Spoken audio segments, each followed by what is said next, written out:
यदा यदा हि धर्मस्य ग्लानिर्भवति भारत अभ्युत्थानमधर्मस्य तदात्मानं सृजाम्यहम्।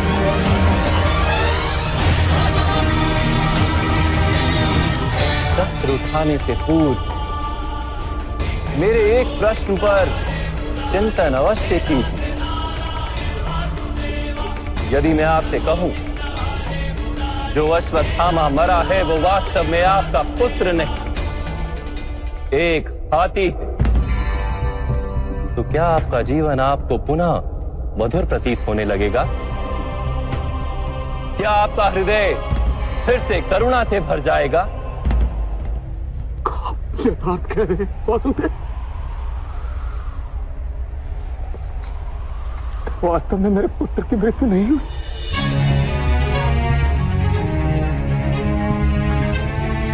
यदि आज आपके पुत्र की मृत्यु नहीं हुई तो कल होगी। विश्व में कौन अमर रहता है गुरुद्रोण?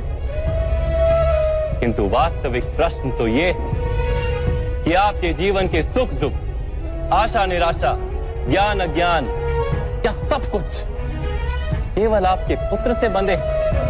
क्या आपके जीवन का दूसरा कोई मूल्य नहीं? क्या आपकी सारी शक्ति, सारा ज्ञान केवल आपके पुत्र के लिए? खुश, मेरे कारण वो संसार में आया। उसने मुझे सुख, सम्मान और स्नेह दिया। मेरे लिए जीवन में उससे अधिक महत्व का कोई नहीं। क्या प्रत्येक पिता अपने पुत्र से अधिक प्रेम नहीं करता? तो विचार कीजिए गुरुद्रोण, जिस पुत्र के प्रति आपको इतना अधिक प्रेम, उसे वास्तव में आपने क्या दिया? संपत्ति दी, सुख दिए, राज्य दिया, संस्कार दिए, विद्या दी, धर्म का ज्ञान दिया गुरुदेव। क्या आप उसे कुछ भी ऐसा दे पाए जिससे उसे आपके रक्षा की आवश्यकता ही ना हो?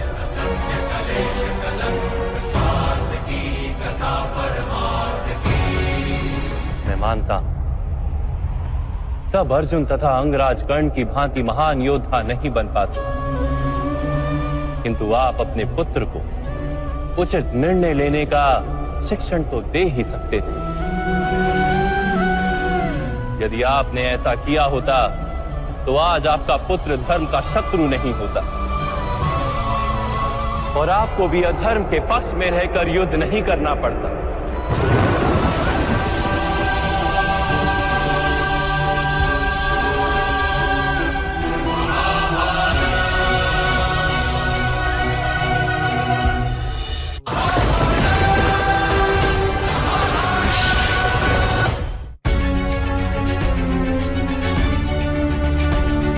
मैं मानता हूं सब अर्जुन तथा अंगराज कर्ण की भांति महान योद्धा नहीं बन पाते, किंतु आप अपने पुत्र को उचित निर्णय लेने का शिक्षण तो दे ही सकते थे।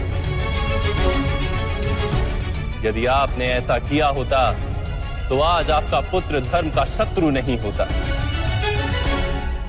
और आपको भी अधर्म के पक्ष में रहकर युद्ध नहीं करना पड़ता।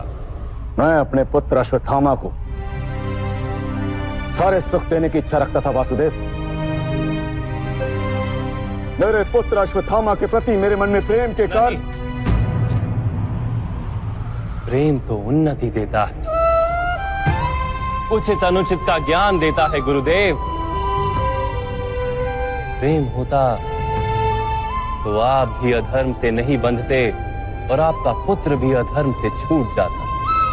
वास्तव में ये प्रेम नहीं, आपके मन का मोह है। प्रेम और मोह के बीच क्या भेद होता है, क्या आपने कभी विचार किया है?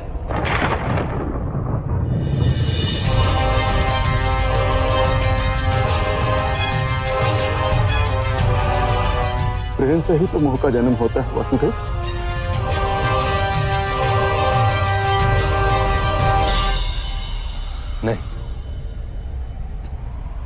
वास्तव में जहां प्रेम होता है वहां मोह होता ही नहीं।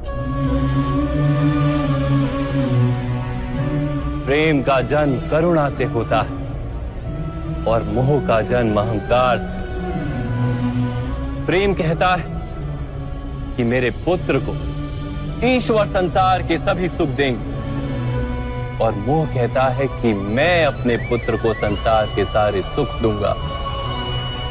प्रेम कहता है कि मुझे अपने पुत्र पर गर्व और मोह कहता है कि मेरे पुत्र को मुझ पर गर्व। प्रेम मुक्ति देता है गुरुदेव, मोह बांधता है। प्रेम धर्म है गुरुदेव और मोह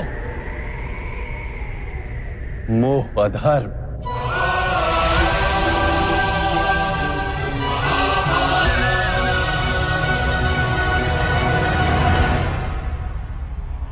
आपने अपने पुत्र को आटे का घोल पीते देख अपनी साधना भंग कर दी थी। उसके स्थान पर अपने पुत्र को आटे के घोल से संतोष मानने की शिक्षा दी होती। अपनी साधना भंग करने के स्थान पर उसे संघर्ष करके कुछ प्राप्त करने का शिक्षण दिया होता तो क्या आज आपकी स्थिति कुछ भिन्न नहीं होती? अपने पुत्र का भविष्य उज्जवल बनाने के प्रयासों में आप उसके चरित्र को उज्जवल बनाना भूल ही गए। आपके मोह के कारण उसके जीवन से धर्म नष्ट हो गया। लोभ, भय और लालसा का शिक्षण दिया आपने उसे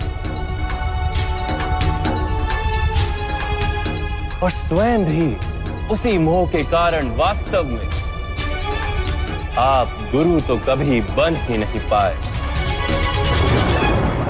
केवल शिक्षक बनकर रह गए आप।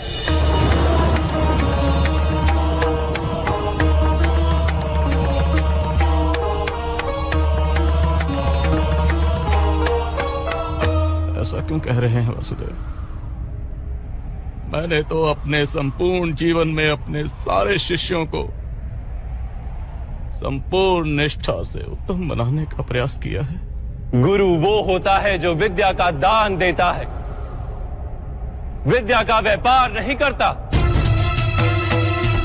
इसीलिए गुरु को अपने शिष्यों से दक्षिणा की आशा होती है, मूल्य की नहीं। किंतु आपने अपने अमूल्य ज्ञान का मूल्य निश्चित कर दिया।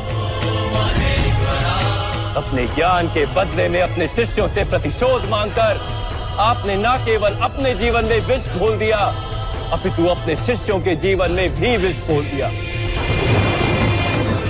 और ये सब आपके मोह और अहंकार के कारण हुआ। आप गुरु नहीं हैं द्रोणाचार्य। जिस व्यक्ति के हृदय में अहंकार और मन में मोह तथा लालसा होती उसके हाथों धर्म का कार्य तो हो ही नहीं सकता।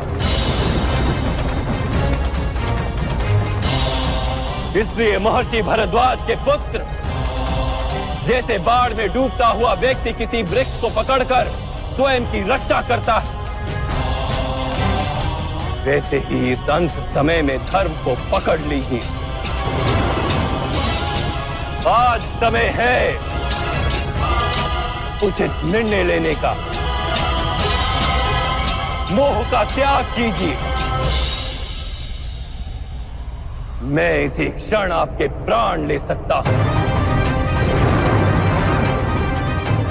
किंतु मेरी इच्छा है कि आप जीवन में एक उचित निर्णय स्वयं लें।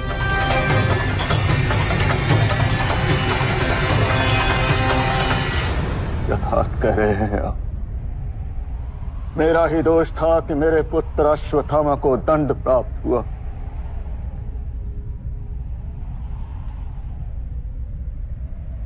अब समय आ गया है कि मुझे भी दंड प्राप्त हो।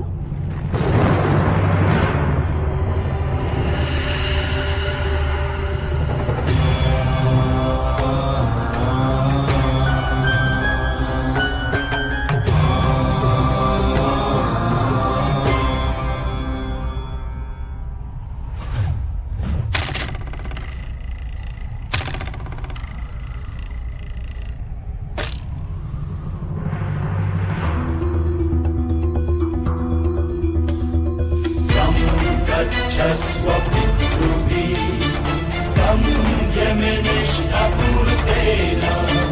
परमेयो मन् हित्वा यावज्जं पुनरस्तमेहितं रक्षस्व तन्वासु वर्चा। मैं स्वीकार करने को सज्ज हूं।